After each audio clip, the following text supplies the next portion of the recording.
6시 36분.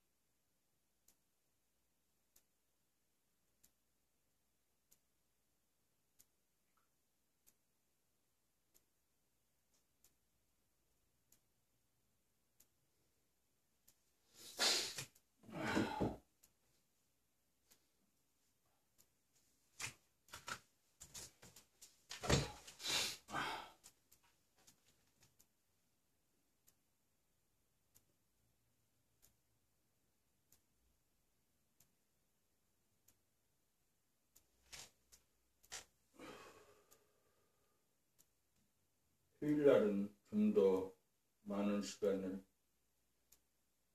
책을 읽어야겠다. 읽을 수 있지 않을까 기대를 하지만 늘 지나고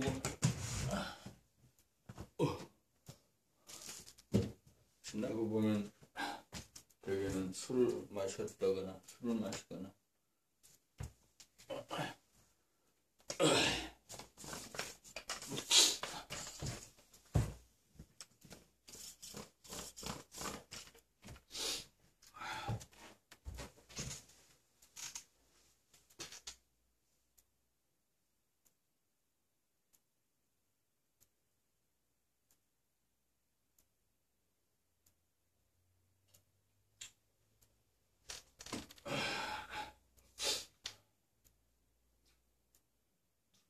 소리내어 봄일 소리내어 읽기에 대하여 독서에는 묵독이 있고 소리내어 읽기가 있다. 글이란 인간만의 독특한 문화현상이다. 글이 있어 인간의 인간다운 발전이 있다. 책 읽기는 우리의 두뇌를 발달시킬 뿐만 아니라 책 읽기를 통해 두뇌의 건강을 유지하고 나아가서 몸 전체의 건강에 필수적인 요소이다.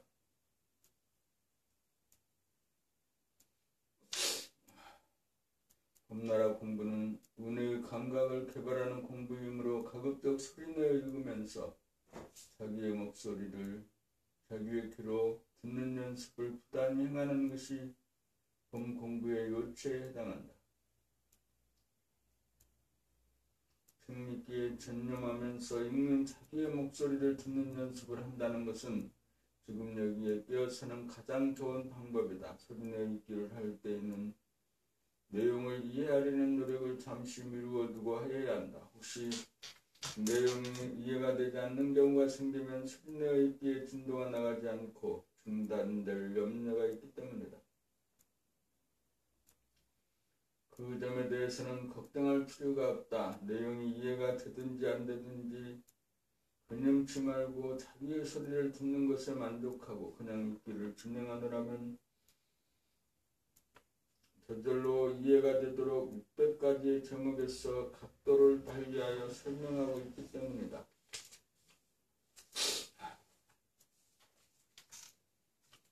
혼자서 소리내어 책 읽기도 무방하나 자기 혼자 하면 틀린 걸 모르고 지나갈 염려가 있다는 것이다. 그러므로 대부분의 사람들은 봄나라에서 진행하는 인간개발 자완성 과정을 입문하여 여럿이 모여서 가이드의 지도를 받는 것이 마땅하다고 할 것이다.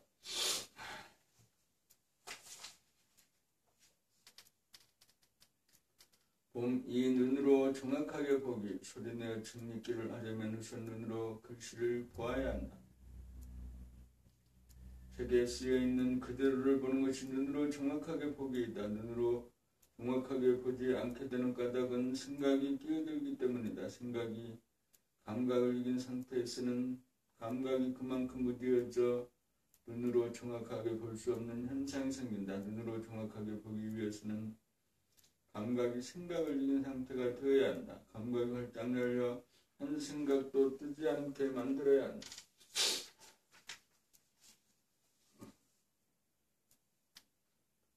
달리 말하면 내가 책을 읽고 있다는 내가 보는 자가 사라져야 생각이 텅 비게 되어 감각이 재구시를 할 수 있다는 것이다. 그렇게 되면 보는 자와 보이는 그 시간에 주의 그 간격이 사라진다. 그렇게 되면 눈으로 정확하게 봄이 가능해진다. 셋술에 배부르지 않다. 책 6권을 반복해서 읽으면서 지적을 당하는 가운데 한 생각도 끼어들지 않게 되어 눈으로 정확하게 보게 된다.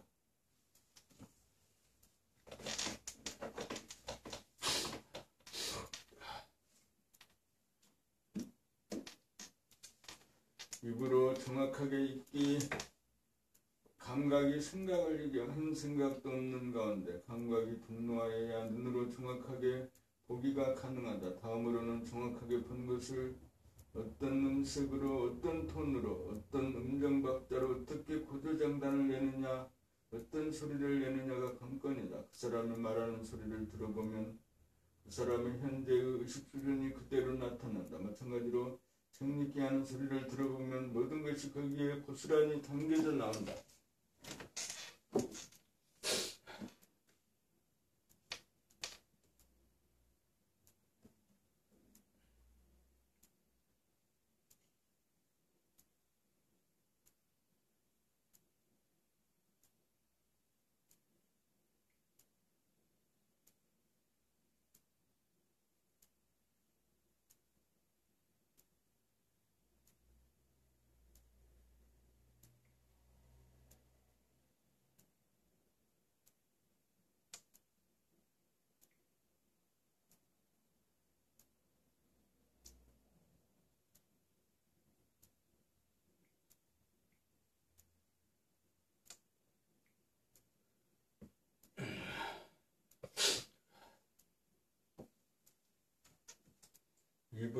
입으로 정확하게 읽기, 감각이 생각을 이겨 한 생각도 없는 가운데 감각이 동로하여야 눈으로 정확하게 보기가 가능하다. 다음으로는 정확하게 본 것을 어떤 음색으로, 어떤 톤으로, 어떤 음정박자로 어떻게 고조장단을 내느냐, 어떤 소리를 내느냐가 관건이다.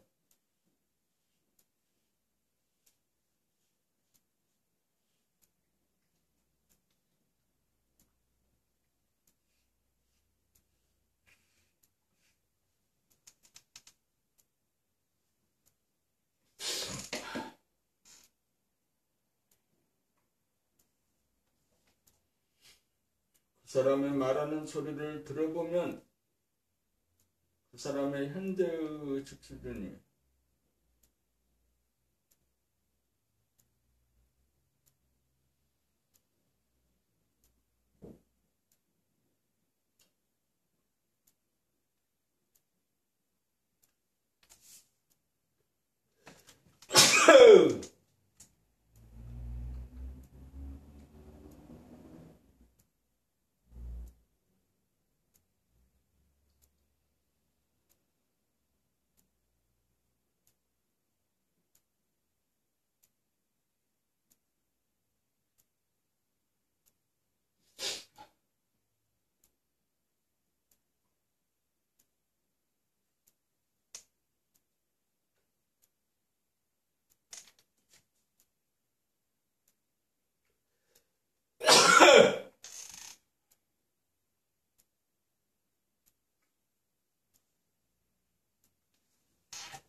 마찬가지로 책 읽기 하는 소리를 들어보면 모든 것이 거기에 고스란히 담겨져 나온다. 그것은 마치 차를 운전하는 것과 같다. 빠르고 힘차게 달릴 때는 달리고 느리게 갈 때는 느리게 가고 멈출 때는 멈춰줘야 차를 운전 잘한다고 할 것이다.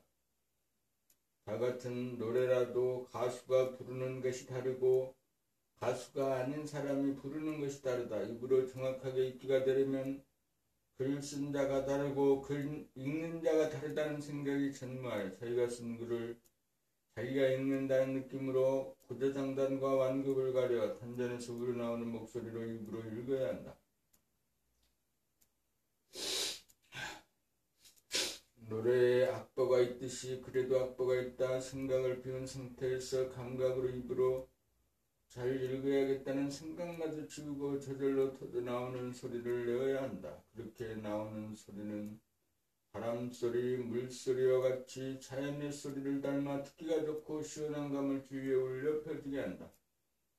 있는 그대로 읽지 못하게 되는 순간 자기의 생각이 끼어들었다는 것을 알아야 한다. 혹시 하나라도 틀리게 읽으면 안 된다.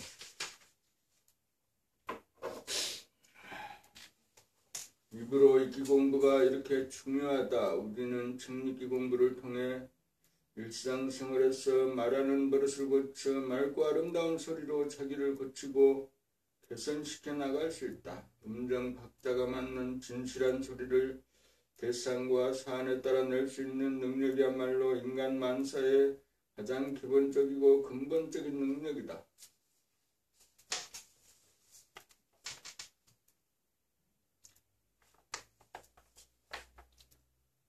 귀로 정확하게 듣기, 자기의 읽는 소리를 즉각 자기 귀로 듣는 연습은 이제까지 한 번도 들어보지도 못하고 행해보지도 못하였을 것이다. 그것은 생각 좌뇌 생각이 감각 우뇌를 이기는 선천이기 때문이다.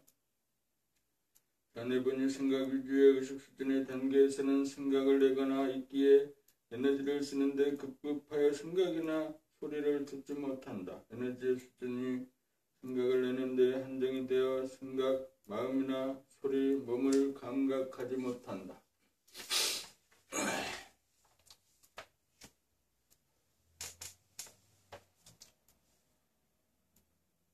자기의 생각이나 소리를 잘 운전하고 다스리려면 반드시 생각이나 소리를 감각하는 에너지 수준으로 한 단계 업그레이드 시켜야 한다. 생각은 과거나 미래다. 반면에 감각은 현실이다. 현실감을 살리려면 감각이 살아나야 한다. 생각 위주로 고정되어 돌아가는 두뇌 수준에서 인간은 현실감을 잃어버려 질색농사와 번뇌망상에 시달리는 삶을 살고 대립갈등 투쟁의 삶을 살아간다.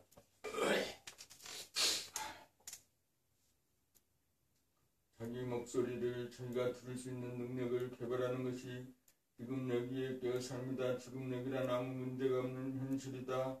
있는 그대로의 소리를 들으면 텅 빈 마음의 여유 공간이 있어 거동이 자유롭고 생각이 오감에 아무런 장애가 없다. 그러므로 항상 자유평화 행복으로 충만하다.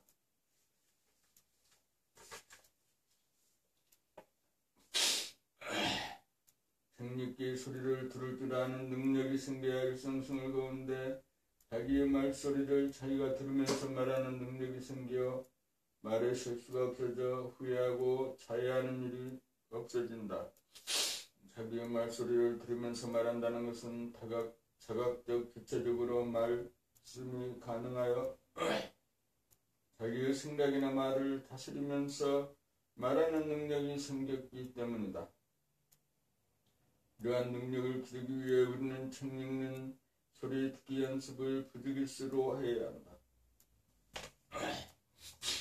부모, 이해하기, 글자를 바르게 보고 입으로 큰 소리 내어 책 읽게 하면서 자기의 목소리를 듣다가 보면 마음이 텅 비워져 그 내용을 그네가 파악하는 수준을 밟게 된다. 마음이 텅 비워졌다는 것은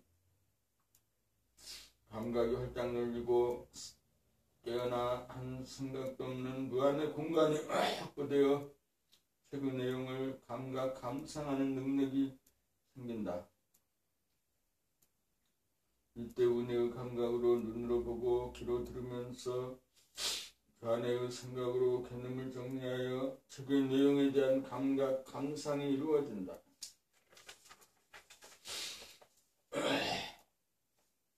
이것이 책의 내용에 대한 이해 과정이다. 이렇게 되면 감각과 생각을 병행하여 좌우의 합작의 원만한 두뇌혁명의 성취다. 금나라 책은 감각에서 나온 그림으로 아무리 읽어도 기억에 남지 않고 읽을 때마다 처음 읽는 느낌이 든다.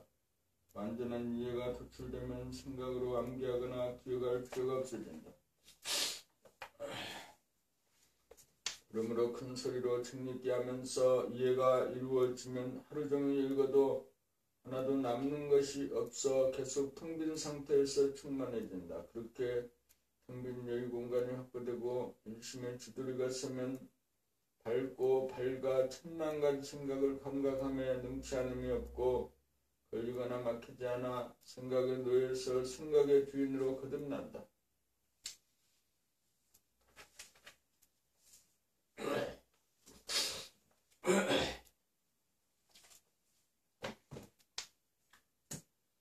법률 체험기 쓰기, 인간개발, 자아완성 과정에 입문한 분은 책 읽기를 통하여 그동안 생각에게 눌려 생각을 감각의 부분을 하지 못하다가 감각개발, 은혜개발로 감각이 생각을 이기도록 하는 과정에서 일상생활을 통해서 몸 돌아봄, 마음 돌아봄 수행을 통하여 감각을 개발하는 과정을 매일같이 쓰는 연습을 한다. 있는 그대로 사실 그대로를 보고한 내용을 기술하는 것이다. 글쓰기를 통하여 마음을 텅 비운 상태로 돌아가 감각, 감상한 내용을 문법에 맞추어 논리를 세워 그대로 옮기는 것이다. 처음에는 글쓰기를 못한다는 사람도 있으나 매일같이 쓰다가 보면 감각과 생각의 합작으로 글이 써지고 글의 발전이 있게 된다. 글을 쓰려고 하니 한 생각도 나지 않아서 못 쓴다고 하는 사람도 있는데 그런 사람은 그 내용을 그대로 쓰고 보면 다음 글이 저절로 나온다는 사실을 안다. 생각의 능력이 있는 사람치고 글을 못 쓰는 사람은 한 사람도 없다. 사람은 글을 배우고 글을 읽고 글을 쓰는 행위를 통하여 무한히 발전을 한다.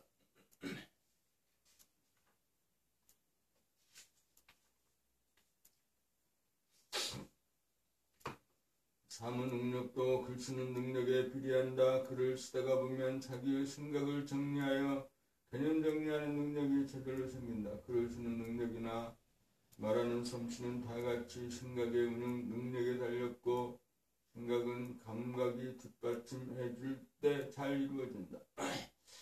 글쓰기의 시발점은 한 생각도 일어나지 않나 텅 비어진 상태로 돌아갑니다.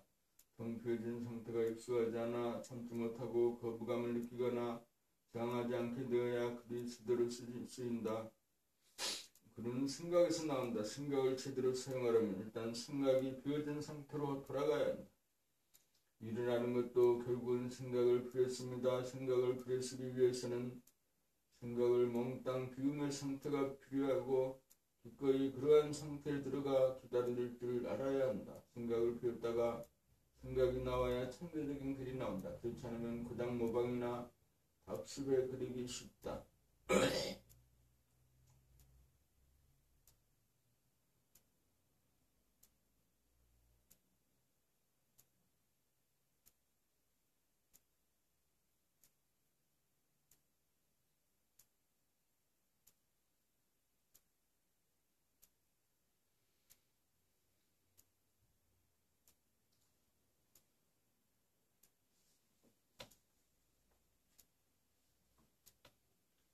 책 읽기 과정의 필요성.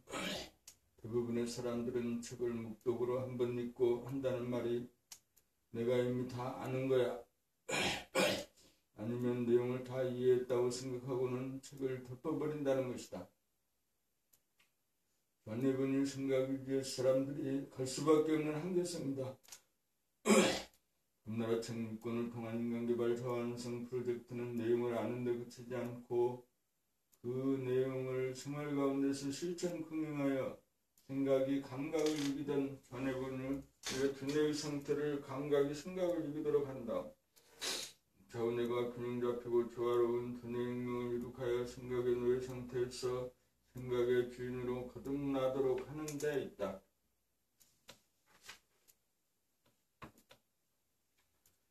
그러므로 여럿이 모여 가이드와 더불어 큰 소리로 책 읽기를 하면서 틀리게 읽는 부분에 대한 지적을 받음과 동시에 자기의 귀로 자기의 책 읽는 소리를 듣는 감각 연습을 제대로 하여야 자기의 말소리를 자기가 듣지 못하는 병폐를 고치는 동시에 감각이 생각을 이길 수 있는 수행이 이루어지고 섭리도 자연히 이해가 간다.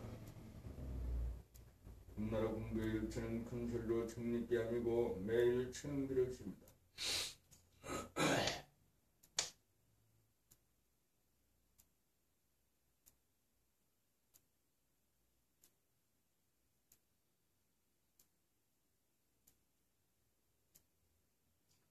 봄 8 감각개발 과정, 책읽기 과정을 수료한 법님들이 매주 일주일에 한두 번씩 현재 목요일과 토요일 봄나라 센터에 나와 감각을 활장대라 한 생각도 없는 본연의 자기를 깨닫고 고치기 위한 본격 감각 개발의 과정인 동시에 감각과 생각의 주인으로서의 본연의 자기가 감각과 생각을 거느리고 다스리고 부리고 쓰는 과정이 감각 개발의 과정이다.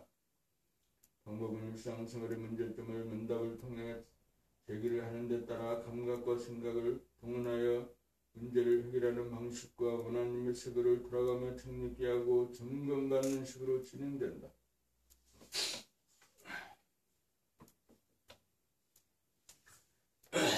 이 과정을 통하여 현상의 자기 소리를 고쳐 본연의 자기 소리가 터져나와 득음을 하고 성미를 유달한 분을 봄나라 가이드로 인가한다. 감각개발의 과정에는 이미 가이드로 인가받은 법님도 참석하는데 그것은 최고 법님이 되기 위한 과정이 남아있기 때문이다. 봄구 책읽기 봄나라 공부법은 일상생활을 통한 몸 돌아봄, 마음 돌아봄 공부이다.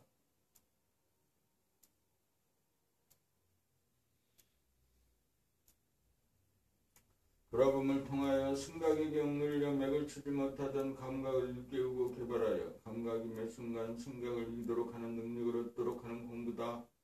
그리하여 생각의 노예에서 생각의 주인으로 정신혁명, 두뇌혁명, 시계혁명을 달성하여 생각을 내기 위해 쓰던 에너지를 생각을 보고 다스리는 에너지 차원으로 진일보함으로써 생각의 질곡으로부터 벗어나 자유평화 행복을 누리기 위함이다. 이를 위해 필수적으로 봄나라 책 6권을 읽어야 한다. 극소수의 사람을 제외하고는 거의 대부분의 사람들은 혼자서 큰 소리로 책 읽기 하면서 자기 귀로 듣는 일이 쉽지 않다. 자기 혼자 읽으면 자기가 틀리게 읽고 있다는 사실을 알지 못하여 바르고 정확하게 고쳐 읽을 수가 없다. 그리고 자기 목소리가 우는 소리를 내거나 탁한 소리를 바라고 있다는 사실, 그리고 음성이 갈라지고 복합적인 소리를 낸다는 사실을 스스로 깨닫기가 어려워서 고쳐 읽기가 어렵다는 사실이다. 사람의 소리를 들어보면 현상에 자기의 수준이 그대로 반영되고 있다. 책 읽는 소리 하나 들어보면 가그의 따르마 사주팔자가 그대로 나타난다. 공부하는 목적은 그러한 현상의 자기를 알아서 본연의 자기에게서 우러나오고 터져나오는 목소리로 만드는 것이 사주팔자를 뜯어고치는 일인 동시에 인간개발차 완성을 이루는 있다.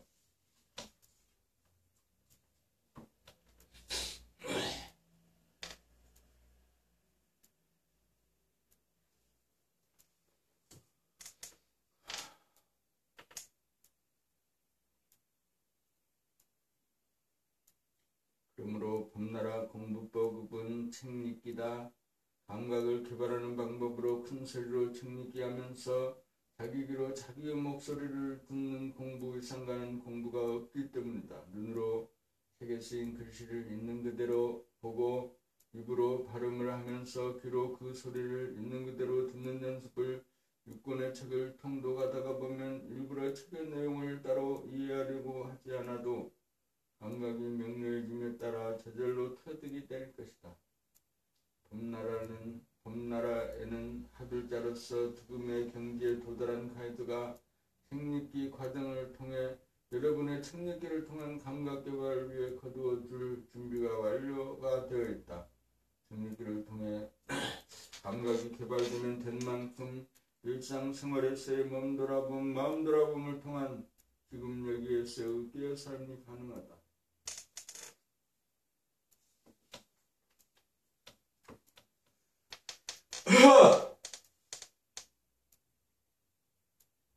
봄식 득음의 경지, 눈으로 책에 쓰인 글자를 있는 그대로 보는 것이 취미요.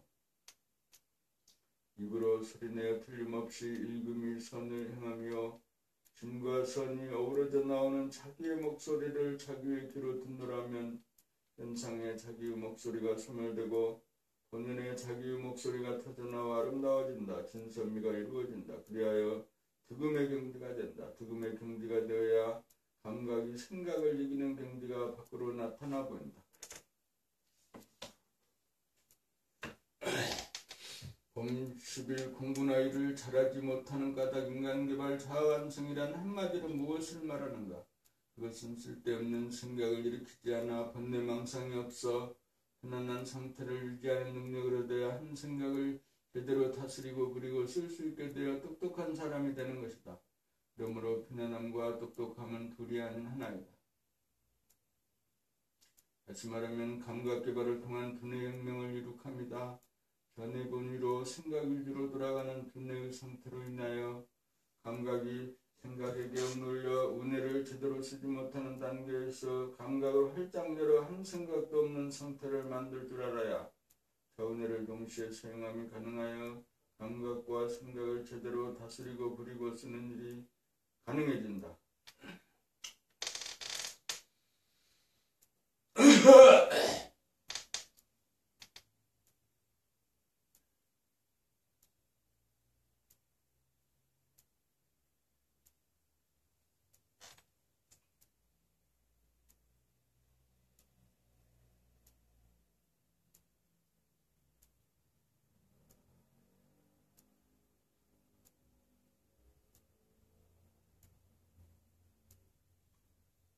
감각 개발을 통해서 눈과 귀를 청명하게 만들기 위해서는 봄나라 책읽기 하면서 눈으로 글씨를 정확하게 보고 자기 목소리를 귀로 정확하게 들을 수 있는 능력을 기르면 된다. 이 능력만 길러놓으면 모든 공부나 일이라며 활용이 가능하여진다. 그러므로 감각 개발을 통한 두뇌혁명인 공부의 기초가 잡힌 사람은 번뇌망상의 문제를 해결할 뿐만 아니라 똑똑해져서 진보와 발전을 이룩할 수 있다. 공부나 일을 잘하지 못하는 까닭은 생각을 통하여 내용을 파악하려는 경향성 때문에 자기나 남의 말을 잘 들을 수 없기 때문이다. 영어 공부도 뜻을 파악하려는 한 생각 고집 때문에 들을 수 있는 찬스를 놓쳐 실패로 돌아갑니다. 아기들이 말을 배울 때 문법이나 개념을 따로 배우거나 가르치지 않아도 듣기만 하면 저절로 말이 구사됩니다. 공부란 감각이 우선되어야 생각이 이에 따라 이루어집니다. 그러므로 공부의 기초가 이루어지면 모든 공부나 일에 활용되는 이치가 있습니다.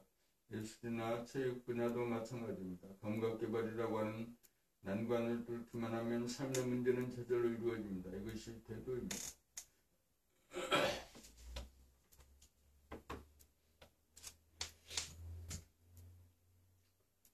봄 12 소리와 표정. 너 자신을 알라. 참으로 오래된 명제다.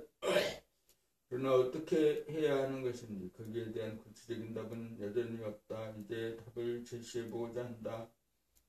자기가 내는 말소리를 듣고 자기를 아는 것과 자기가 지은 얼굴의 표정을 낱낱이 아는 것이 자기를 아는 것이다. 자기가 내는 소리를 듣는 것이 감각의 문을 여는 것이고 감각의 문이 열려야 몸과 마음이 어울려 지어내는 총체적인 자기 얼굴 표정을 알게 되고 읽고 절대에 맞게 다스리고 부리고 씀이 가능하다. 자기가 내는 소리와 자기가 짓는 표정을 알아서 자기를 다스리고 운행하는 일이 천하를 다스리는 자기의 삶의 길이다. 소리와 표정 알아차림 이것이 너 자신을 알라는 명제에 대한 답이다.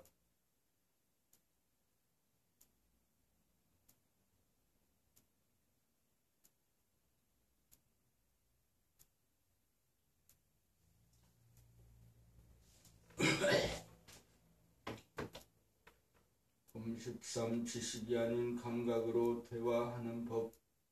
율법의 생활이 유지되지 않는 까닭은 무엇인가라는 질문을 물으면 대부분의 법님들은 생각을 내어 기억을 더듬어 지식으로 검색을 하여 한두 개의 단어를 찾아 대답을 하려고 한다.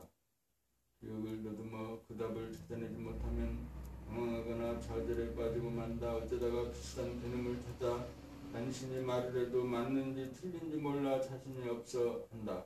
이런 답이 나오면 자신도 확신이 없거니와 듣는 사람도 시원한 감이 없다. 이런 때는 어떻게 해야 하는가? 생각을 내는 에너지의 차원에서 생각을 보는 에너지의 차원으로 에너지의 차원을 변경시켜야 한다. 어떻게 생각을 보는 에너지의 차원으로 변경시킨다는 말인가? 질문을 내면하여 자기의 늙음의 생활이 유지되지 않는 체험을 한 다음 그 까닭을 봄으로 발견하려는 시도를 해야 한다. 여기에는 실제로 그러한 환경 조건을 스스로 만들어 겪어보아야 하므로 약간의 시간이 걸린다. 그러므로 질문하기가 무섭게 바로 대답을 하는 경우는 틀림없이 그러한 과정을 만들어 해결한 다음 나오는 소리가 아니다. 지식에서 나오는 소리다. 대답이 나오기 위해서는 약간의 시간이 걸릴 수밖에 없다.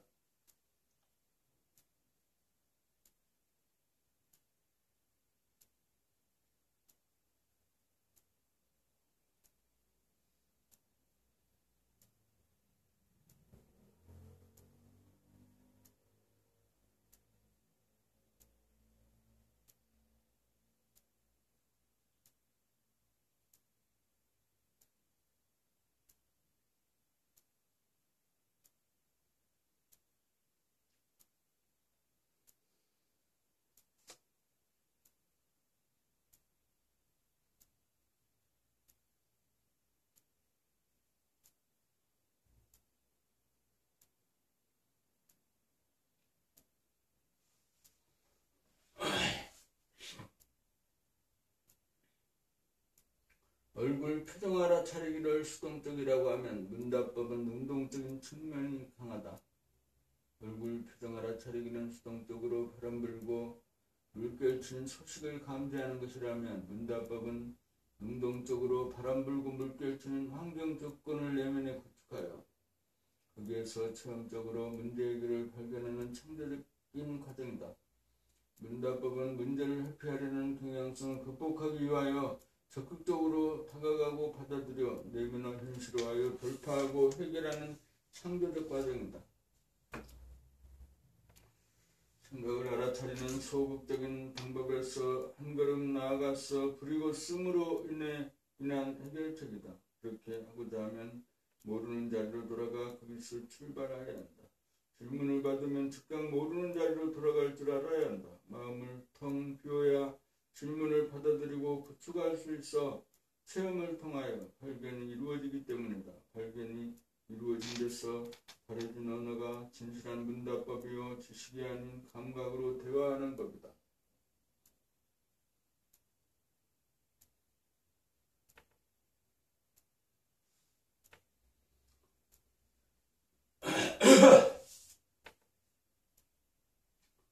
봄 14 생각이나 언어의 허구성에 속지 않는 경지. 생각이란 지금 여기의 진실이 아니다. 생각은 과거의 선입관이나 고정관념에 의거하여 조건반사적으로 일어나 옳다 그르다 좋다 나쁘다라는 결론으로 주의주장을 일으켜 자기를 판단 평가 심판으로 자해하고 남들과 시비장단으로 대립 갈등 투쟁을 일으키는 주범이요 원흉이다. 그러므로 우울증이나 분열증 등 병리적인 현상은 모두 생각이 일으키는 가상 공간에서의 번뇌망상이다. 우리는 생각이나 언어의 허구성과 이원성을 알아 한 생각을 일으키는 복잡하고 터무니없고 쓸데없는 생각에 속지 않고 올바로 다스리고 부리고 써야 한다. 그렇게 하려면 자기 내면에서 일어나는 소리 없는 소리인 생각이나 소리 있는 말소리를 자기 귀로 들을 수 있는 감각을 개발해야 한다. 생각이나 말소리를 즉각적으로 감지할 때 생각이나 말이 조건반사가 일어나지 않게 되어 깨끗이 닦아지게 되고 카르마로 남지 않게 되어 감각이 활짝 열린 상태인 대무심이 현존하게 된 대무심이 현존하게 되면 생각이 일어나도 마치 없는 것처럼 되어 색즉시공, 공즉시 색이 된다. 본연의 자기 범나가 지도리가 잡히고 감각이나 생각을 자유자재로 부리고 쓰는 조화와 균형이 잡혀 옵션이 제대로 걸리기 시작한다. 이렇게 되어야 생각이나 언어의 허구성을 속지 않고 제대로 부리고 쓸 수 있게 된다. 생각이나 말소리를 듣는 훈련으로 감각을 개발하여 감각이 생각을 이끄는 실력을 갖추게 되어야 생각이나 말에 속지 않아 병리적인 현상을 고치고 주체성을 확립하여 자유평화 행복을 누리는 사람의 완성, 삶의 완성, 사랑의 완성을 이룩하게 된다. 단 한 사람이라도 이렇게 되어 변모된 인간이 이 세상에 추진하는 일이 대립갈등, 투쟁으로 얼룩진 세상을 평화롭게 만드는 단초가 될 것이다.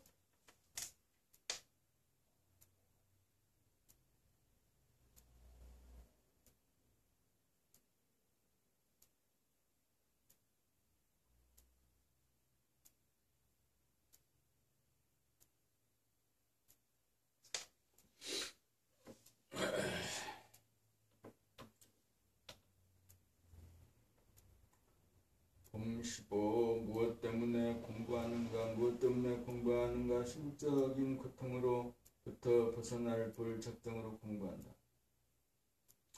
누가 나에게 고통을 주는가? 고통을 주는 자가 누구인가? 가해자는 누구이며 피해자는 누구인가? 어떤 형식으로 벌이 가해지는가? 어떻게 고통이 생겨나는가?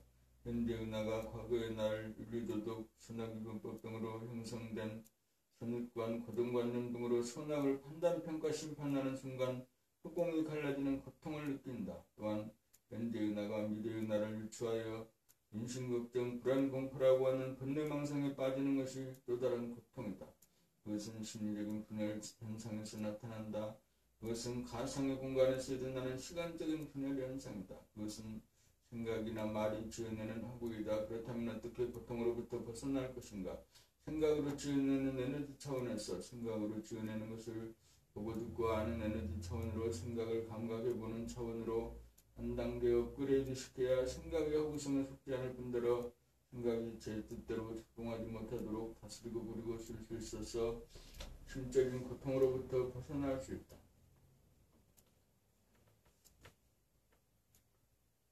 소리 없는 소리인 자기의 생각이나 소리 있는 소리인 자기 말이 나올 때마다 깨어서 듣겠다는 옵션을 걸고 실천하면 생각이 다스렸죠.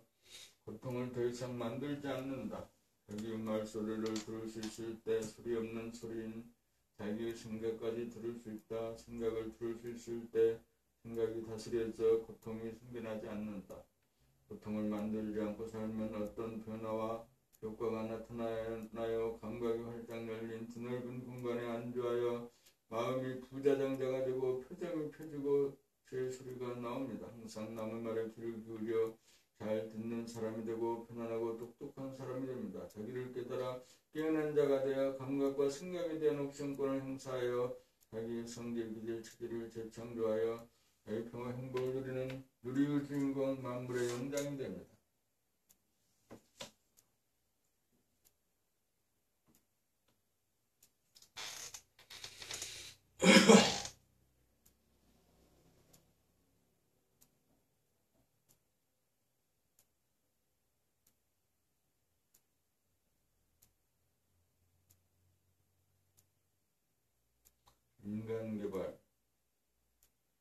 인간개발, 자아완성의 기본 구도, 본연의 자기를 찾고 본연의 자기를 깨달아야 하는 이유는 무엇인가? 현상의 자기는 전해보는 생각 위주로 카르마에 의거 조건반사적으로 돌아가므로 주체성이 없는 생각의 노예 상태이기 때문이다. 노예에게는 자유가 없고 평화와 행복이 없다. 그래서 자유와 평화와 행복을 바라면서도 속절없이 번뇌망상을 일으키면서 부자유와 투쟁과 불행 속에 허우적거리며 산다. 개인이나 사회나 마찬가지다. 문제는 어떻게 생각의 노예에서 벗어나느냐이다.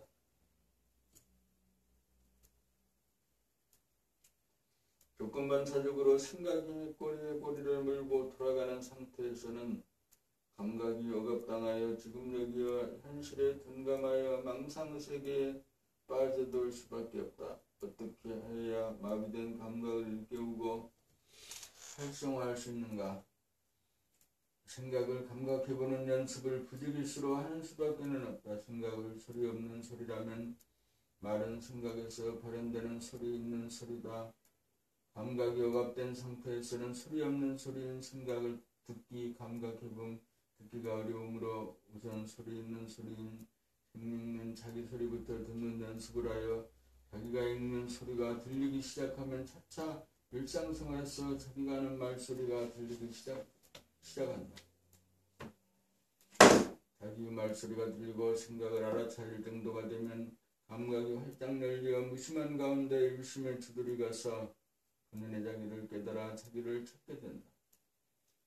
생각적으로 기울어진 두뇌가 바로잡혀 좌뇌와 우뇌, 감각과 생각이 균형과 조화를 회복하여 두뇌 혁명을 이룩한다. 이것이 인간개발 자아완성의 기본 구도다.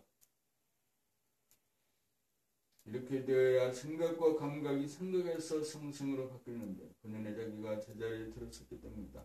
이렇게 되면 생각이 감각을 억누르지 못하여 감각과 생각이 묘하게 상합하여 완전 무결한 균형을 이루게 되고 감각과 생각이 따로 놀지 않아 합일 상태가 된다. 이 합일 상태가 본연의 자기 힘으로 감각과 생각을 다스리고 그리고 쓰임이 가능해진다. 이렇게 됨으로써 주체성이 확립되어 지성과 감성, 분화기를 자유자재로 구사하여 번뇌망상을 미연에 방지하고 다스림에 사는 사람다운 사람이 된다.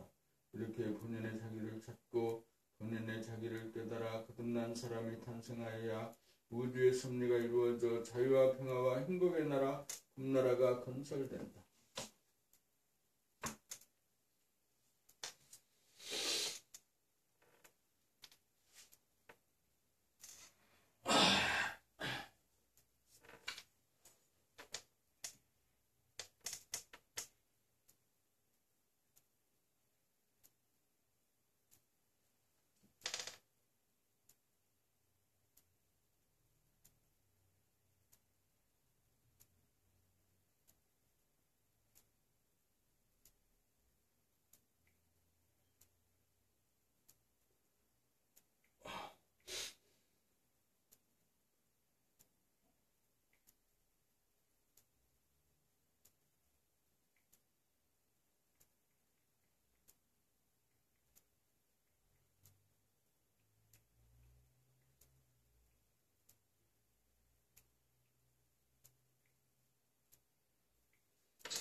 입으로 정확하게 읽기, 감각이 생각을 이겨 한 생각도 없는 가운데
-8일 앞으로 다가왔습니다. 이번 주가 대선의 마지막 분수령이 될 전망입니다. 이번 주말을 기점으로 안철수 후보와 2위권 골든 크로스를 이룰 것이라던 홍준표 후보의 주장, 현실화될까요? 일부 여론조사에서는 오차 범위 내의 접전이 가시화되고 있습니다.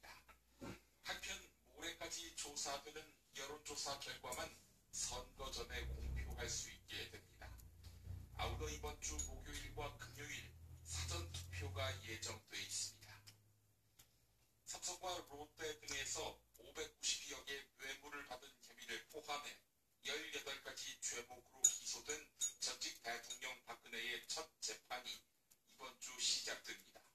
모든 혐의를 줄곧 부인해온 박근혜. 변호인 추가 선임이 없는 상태로 재판에 임하는데요. 통상 준비 기일엔 변호인의 출석 의무가 없습니다. 하지만 초췌한 모습을 보임으로써 동정 여론을 자극해 대선 전국 마지막 변수를 만들어낼지 주목됩니다.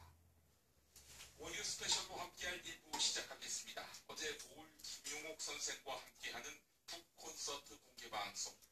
서울 한신대 신학대학원을 가득 메워주신 애청자 여러분, 진심으로 감사합니다. 광고 듣고 오늘 순서 시작합니다. 야, 너 홍어 판다 그랬지? 알지? 근데 홍어가 진짜 그렇게 몸에 좋아? 아니 끝내준다니까. 우리 뭐 관절염인데? 홍어, 나 숙취는? 홍어, 아, 너 다이어트? 홍어, 큰 이모 변비? 홍어, 작은 이모 소화불량은? 홍어, 여동생 피부? 홍어, 큰 누나 주름? 홍어, 명절 때 선물은? 홍어라니까. 근데 비싸지? 열라 싸고 열라 맛있는 홍어가 있다니까. 어디? 알싸 홍어. 네이버 검색창에 알싸한 홍어를 검색하시고 1599-6456.com 혹은 1599-6456 전화 주문도 가능합니다.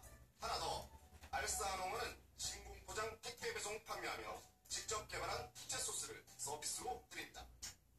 충남 금산의 넓은 인삼밭. 정성농장을 읽은 농부아버지 이정렬 씨. 자연은 노력하는 만큼 내어준다. 그 자연의 마음을 알기에 정성농장을 더불어 일구는 아들 이성규 씨. 아버지에게 배운 것처럼 정직하고 또 성실하게. 정성농장 홍삼은 인삼 재배부터 가공 판매까지 모두 책임지고 있습니다. 그래서 대한민국 1등 품질을 자부합니다. 검색창에 정성농장 홍삼을 검색해주세요. 정성농장 홍삼.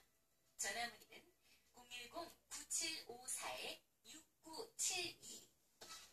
이놈의 뱃살 맞는 옷이 없네. 애들 보랴 일하랴 살 뺄 시간이 없어. 다시 날씬해지고 싶어.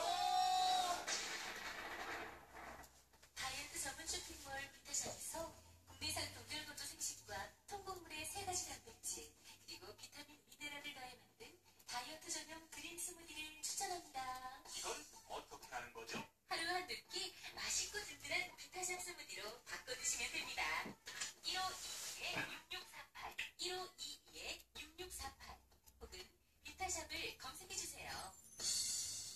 팟캐스트 청취자분들께는 그린 스무디 한 포를 보내드립니다. 올바른 교정? 입고 걸으면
플러스가 될까요?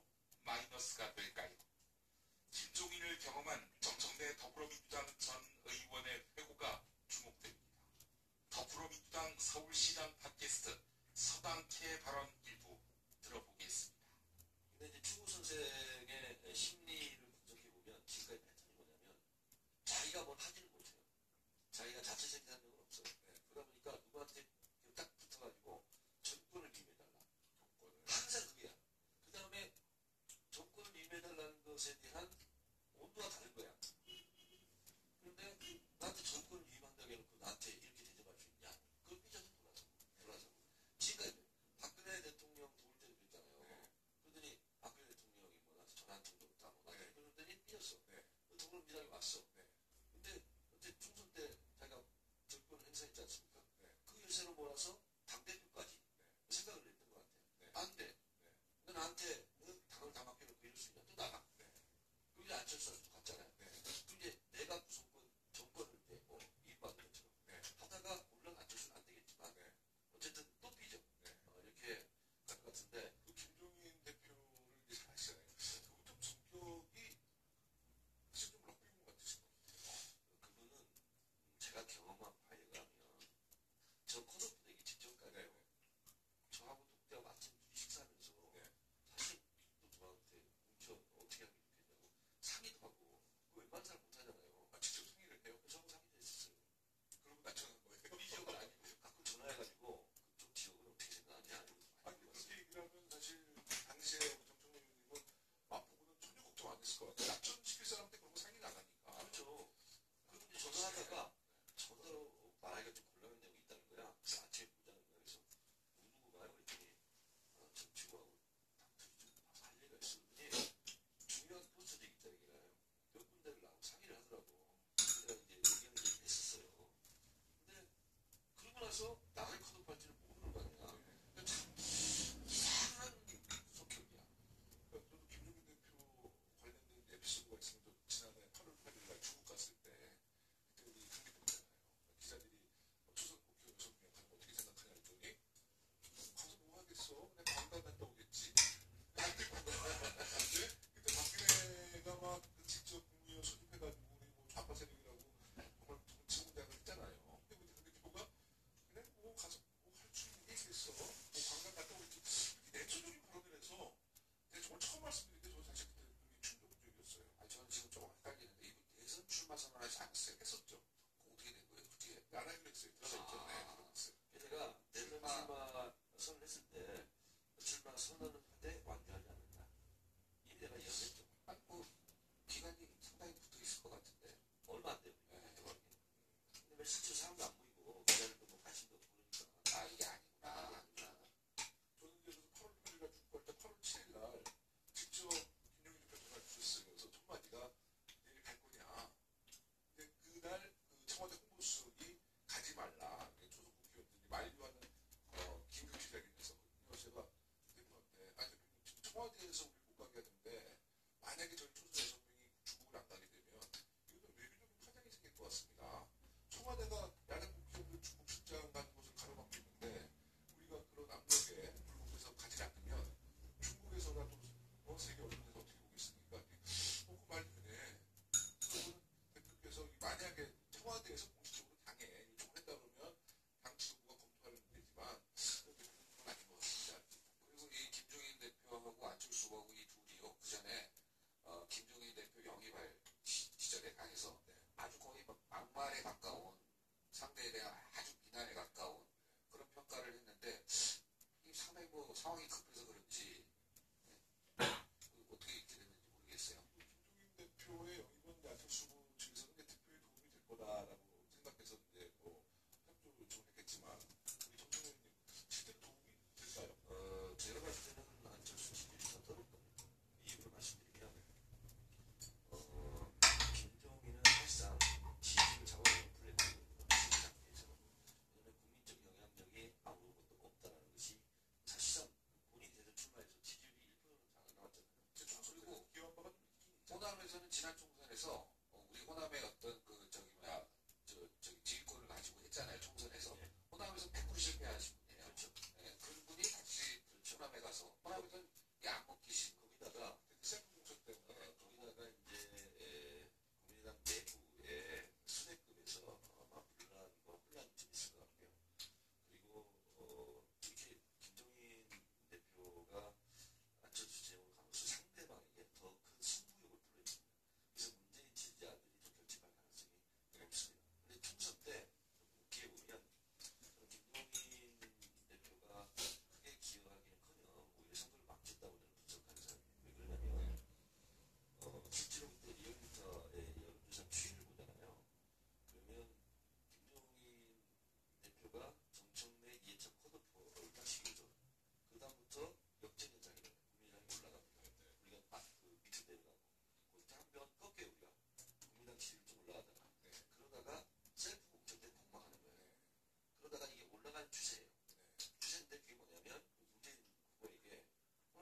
선거운동 앞에 몇 명 깔아놓고 할 정도.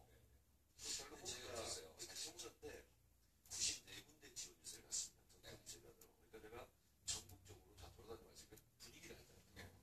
근데 거기 유세 선거운동원들이 와서 직접 저한테 하는 얘기들 그러니까 그때 제 입이 말 못했죠. 뭐냐면 심하게 말을 하면서 저 양반 이거 굉장히 좋게 얘기하는 거예요.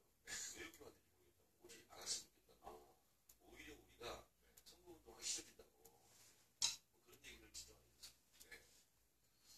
김종인 대표가 이제 국민의당 지원되니까 그 결과는 5월 9일 날 우리가 눈으로 직접 확인할 수 있죠. 지지율은 좀 전에 확인해 볼 수 있지 않겠어요?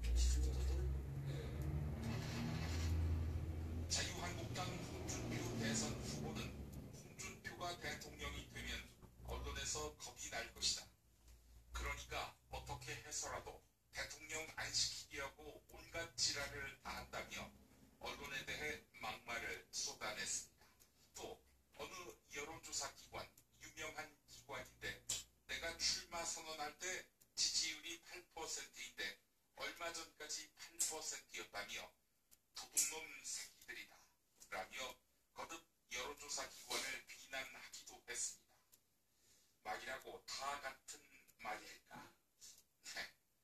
자, 그럼에도 불구하고 영남권을 중심으로 탄력받는 홍준표 지지율 수수께끼지요. 한겨레가 만드는 팟캐스트 언니가 보고 있다가 그 이유를 짚어봤습니다. 언론들은 1만 명 공집이라고 썼는데 당에서는 자기네들 자체 수상 5만 명인데 경찰 수상 3만 명이다.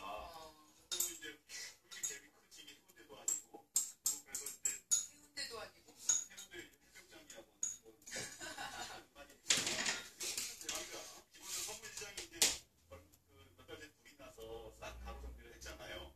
그래서 이제 딱 봐도 사람들이 그 좌우에 야시장 거리니까 있고 시장 통이라는 게 기본적으로 뭐 시장 골목이 뭐 광화문 매차선으로 만들 것도 아니고 만큼이에요. 근데 그 안에 사람들이 꽉 몰려 있긴 한데 그래서 보면 이제 또 사진 연출과 되게 좋은 장소네요. 그러니까. 근데 이제 뭐 어쨌든 선물시장 기본적으로 밥통이든 누구든 가면 뭐 대부분의 보수 정신들 가는 곳이니까 이제 그래서 관할 경찰서에 전화를 해봤어요. 이제 정보과 경찰과에 전화를 했죠. 캡 출신이라서 역시 경찰과 친한. 누굽니다.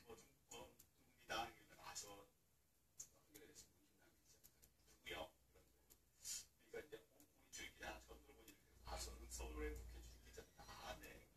어쨌든 이렇게 경비실만 갑질하고 갑질도 하세요. 그래서 어저께 서울시장 표본이 가셨어 말이야. 이렇게 해서 사진이 너무너무 화제가 돼서 궁금해서 전화드렸다. 이게 지금 40,000명, 10,000명, 5만 명 이게 얘기 나오는데 어떠냐? 저희가 집회 인원은 계산을 해도 유세 인원은 저희 계산 안 하는데요.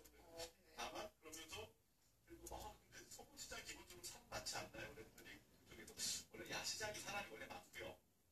그리고 또 갑자기 많고요. 시장이 그게 폭이 좁아요. 그러더니 그분이 또 혹시나 그 양반한테 누가 될지 모르겠지만 이게 그리고 사진이라는 게 찍는 각도에 따라 그 효과가 다 그러니까 지금 그래서 근데 기본적으로 사람은 안 하는 것 같은데 그리고 게다가 대구 경북이 어쨌든 옛날 하나하나 새누리당 시절부터 가장 조직이 탄탄한 거고 예전에 새누리당 전국의 당원이 가장 한참 식당을 했을 때 그게 한 23만 명? 30만 명? 뭐 더 많지 않았을까요? 그중에 가장 책임 당원들 정말로 이 양반들이 거의 절반 가까이가 아마 대구 정도 몰려 있어요. 그 양반들은 정말로 당이 몰로 갈 때는 어디 우리 당도 그렇지만 나는 주인의식이 있는 그런 사람들이에요. 그러니까 이게 전통적 보수 주의들 정말로 당을 사랑하고 여러 의미에서 이런 모습이 있어서 좀 상처받았던. 근데 이제 그동안은 그동안 우리 결집을 안 했던 게 워낙 질이 열렬했던 거가 그리고 홍준표가 초반에 워낙 만만하고 뭐 하면서 저런 게 보수 이러다가 거기서 안철수한테 갔다가 근데 이제 문제는 선거는 이제 조직이다라는 게 찬동하기 시작한 거죠. 그 대구 경북에서는 어쨌든 당원들 지역 조직 다 살아있는데 그래서 좀 얘기 들어보니까 공직선거운동 시작했던 4월 17일 초반만 해도 이제 공조직들 그냥 어쩔 수 없이 움직여야 되겠잖아요. 뭐 플랜카드 중앙에서 내려오면은 걸어 가서 손들어야 되고 네. 이 사람들 다섯 번째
방송은 아닙니다만 국회 기자회견장 단지에 올라온 한 단체의 문재인 후보 지지 선언을 들려드리려 합니다.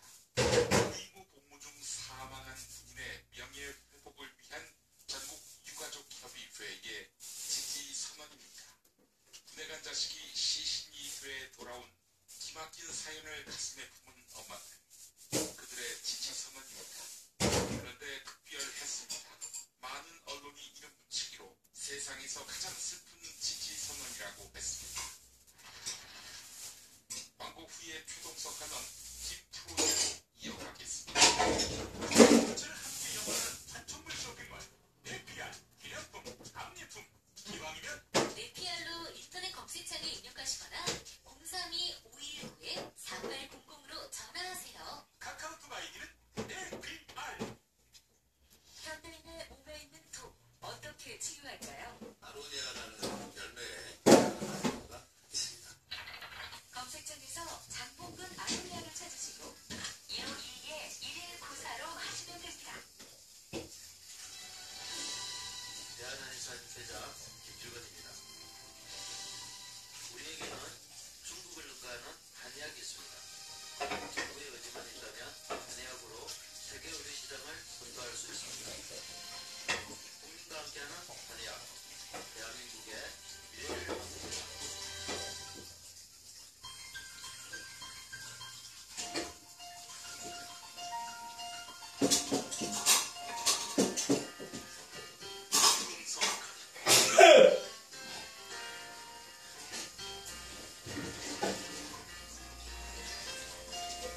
안녕하십니까, 최동석입니다. 지난 시간에 성취유축 모형의 부부적 영양 요소들에 대해 살펴보았습니다. 성취유축 모형은 크게 보면 도구적 영양 요소, 추상화 영양 요소, 그리고 적지향적 영양 요소, 이렇게 세 가지로 분류해서 파악한다고 했습니다.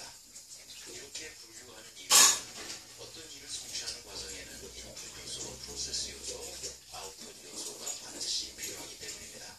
오늘은 성취유축을 가능하는 프로세스 요소인 추상화 영양 요소들에 대해 살펴보겠습니다. 추상화 영양 요소들이라고 했을 때 추상화는 잡다한 여러 요소들이 혼재한 상황에서 전체를 포괄하여 필요한 에너지를 한 방향으로 집중시키는 것을 말합니다. 지금 우리나라 정치 상황은 매우 복잡합니다. 사드 배치, 4대강 보건사업, 재벌개혁, 언론개혁, 정관 예우 문제, 교육정책, 복지정책, 이런 산적한 문제들이 있습니다. 이 문제의 근본 원인을 찾아 해결책을 제시하는 구호가 있다면 그것이 적폐청산입니다. 이렇게 개념을 명확화하여 활용 가능한 에너지를 한 방향으로 전환시킴으로써 앞서 말한 여러 복잡한 요소들과 문제 상황을 정리해내는 능력을 추상화 영향이라고 합니다. 이런 추상화 영향이라는 창의성, 학습력, 미래지향성이라는 세 가지 영향 요소들이 구성되어 있습니다. 추상화 영향을 평가하자면 복수가 가지고 있는 망치를 어디에 어떻게 쓸 것인지를 찾아내어 망치를 활용하는 능력에 해당합니다.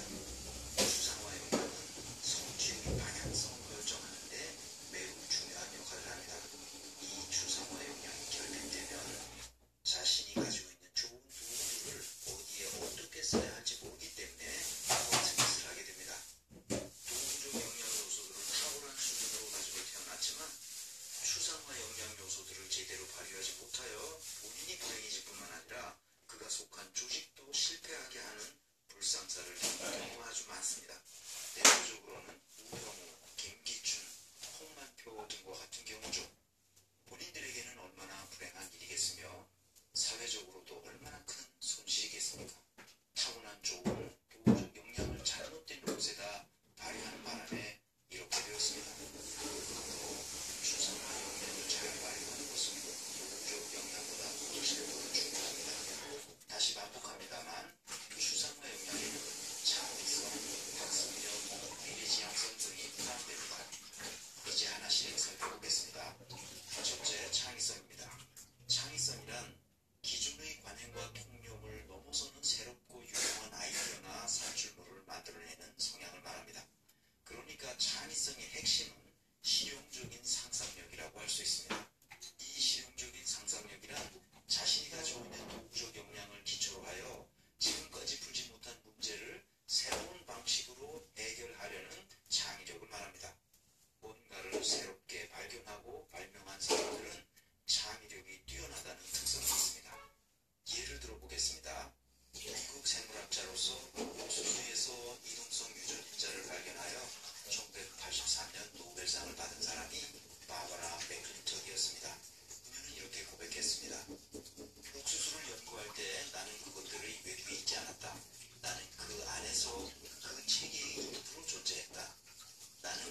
하겠습니다. 이것이 창조성의 핵심입니다.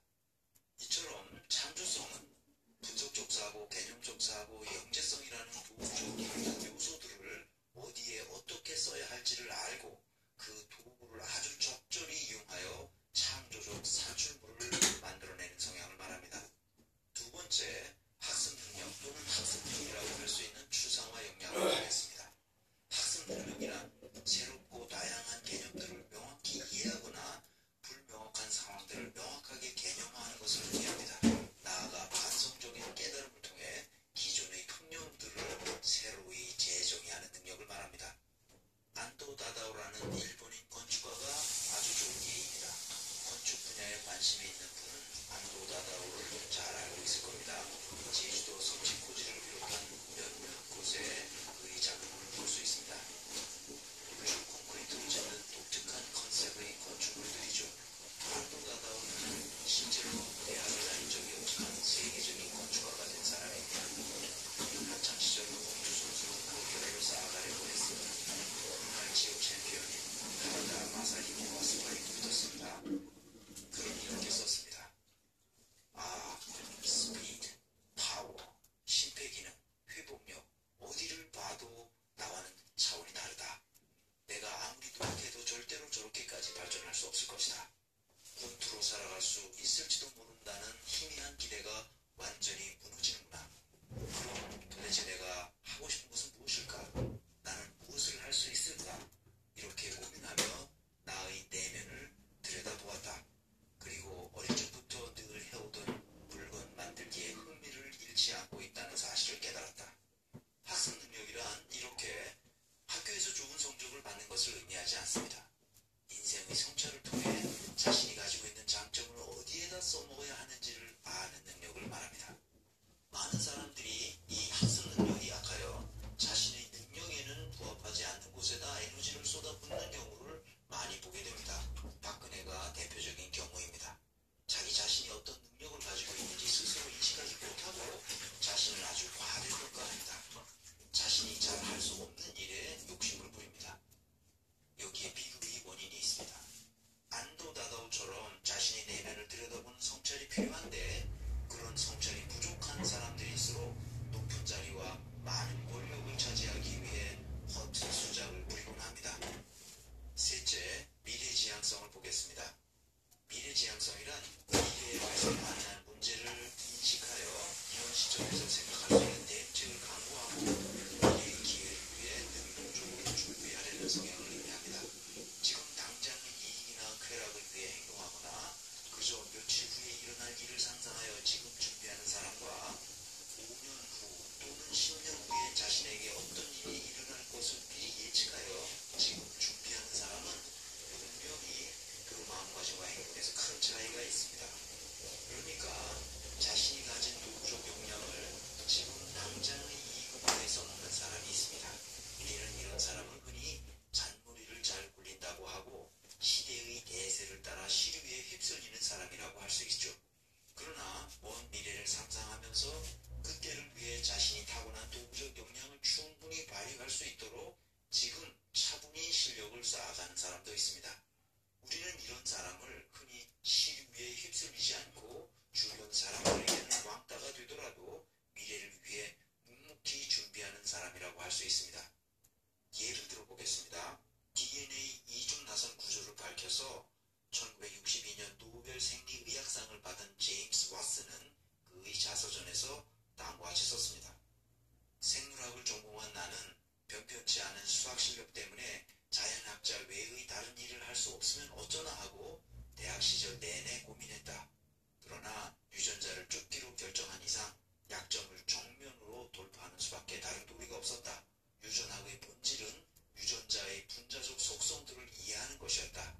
수학은 모든 물리과학의 핵심이고 3차원 분자 구조에 작용하는 힘들을 묘사하는 것도 수학 없이는 할 수 없다. 나는 고급 수학 과정을 이수해야만 했다. 그래야만 내 분야의 첨단에서 활약할 자격이 충분하다는 안도감을 얻을 것 같았다. 설령 수학의 첨단에는 도달하지 못하더라도 말이다. 그랬기에 만만치 않은 수학 과목에서 받은 B학점 2개는 어려운 생물학 수업에서 받은 어떤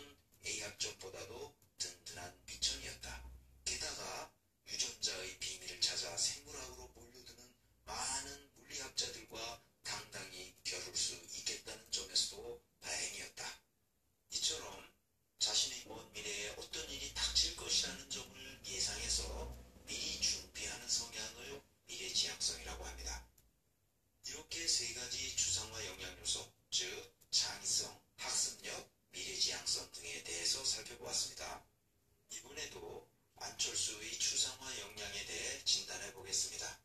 성취유층 모형의 관점에서 보면 안철수가 대선 후보들 중에서 가장 과대 포장된 사람이기 때문입니다. 안철수는 지극히 평범한 사람인데 자신이 깨끗하고 훌륭한 사람이라는 이미지로 포장하면 우리 사회에서는 충분히 먹힐 수 있다고 생각한 것 같습니다. 그래서 자신의 역량에 부합하지 않음에도 불구하고 자신을 잘 포장하여 정치판에 뛰어든 사람이었습니다. 그래서 성취유층 모형에 따라 진단해보면 안철수의 추상화 역량 중에서도 미래지향성이 매우 낮은 수준으로 나타납니다. 안철수는 앞으로 먼 미래를 상상하면서 지금 준비하는 사람이 아닙니다. 이것은 개념적 사고의 결핍의 원인이 있을 것입니다만 정치인으로서 1년 후 또는 5년 후 그리고 10년 후에 벌어질 일에 대해 거의 생각하지 않는 것처럼 보입니다. 미래지향성이 낮아서 목전의 이익과 승리에 급급한 사람입니다. 그렇게 진단하는 이유는 간단합니다. 2016년 국회에서 테러 방지법에 대한 필리버스터가 진행될 때였습니다. 테러 방지법이 대한민국의 미래에 어떤 영향을 주게 될지에 대해 아무런 생각이 없었고 안철수는 그저 양쪽 둘 다를 비난했습니다. 안철수는 목전에 떨어진 문제의 가장 올바른 정답이 무엇인지를 찾아 그 정답을 앵무새처럼 말하는 사람이었습니다. 정치 철학의 부재가 그런 잘못된 행동 패턴을 보입니다. 철학의 부재는 개념적 사고력의 결핍과 함께 낮은 미래 지향성을 보입니다. 사드 배치에 대해서도 그렇게 극구 반대하다가 합리적인 이유나 설명도 없이 찬성 입장으로 선회했습니다. 사드가 배치되면 미래에 어떤 일이 발생할 것인지에 대해 납득할 만한 어떤 설명도 없었습니다. 지금 당장 보수층의 표를 얻기 위해 입장을 바꾼 것뿐입니다. 당장의 이익과 승리를 위해 행동할 뿐이죠. 안철수 부인 김미경 서울대 교수의 임용 과정은 미심쩍은 구석이 있지만 그건 그냥 그렇다 치더라도 안철수가 부인이 해야 할 사사로운 일을 자신이 보좌진에게 하도록 시킨 것은 공사를 구별하지 못한 잘못이 있습니다. 대통령이라는 선출직 고위 공직자가 되려고 하는 사람이 나중에 밝혀질 것이 뻔한 것인데도 이렇게 사사로운 행동을 하는 것은 미래지향성이 매우 낮기 때문에 나타난 사건입니다.